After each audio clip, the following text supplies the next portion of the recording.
I don't like words that hide the truth. I don't like words that conceal reality. I don't like euphemisms or euphemistic language. And American English is loaded with euphemisms because Americans have a lot of trouble dealing with reality.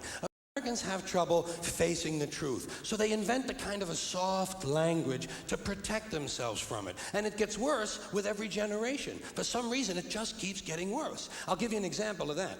There's a condition in combat, most people know about it. It's when a fighting person's nervous system has been stressed to its absolute peak and maximum, can't take any more input. The nervous system has either snapped or is about to snap. In the First World War, that condition was called shell shock. Simple, honest, direct language, 2 syllables, shell shock. Almost sounds like the guns themselves. That was 70 years ago. Then a whole generation went by, and the Second World War came along, and the very same combat condition was called battle fatigue. 4 syllables now, takes a little longer to say. Doesn't seem to hurt as much. Fatigue is a nicer word than shock. Shell shock, battle fatigue.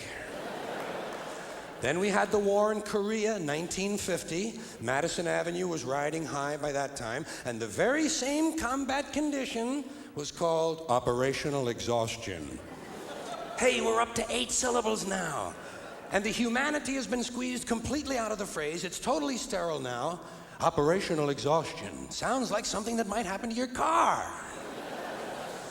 Then, of course, came the war in Vietnam, which has only been over for about 16 or 17 years. And thanks to the lies and deceit surrounding that war, I guess it's no surprise that the very same condition was called post-traumatic stress disorder.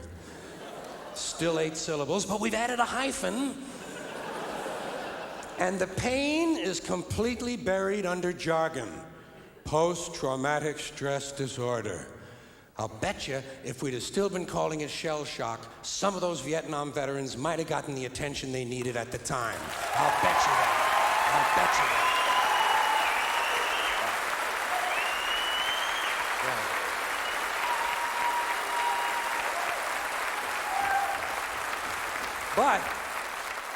But it didn't happen. And one of the reasons is because we were using that soft language, that language that takes the life out of life. And it is a function of time. It does keep getting worse.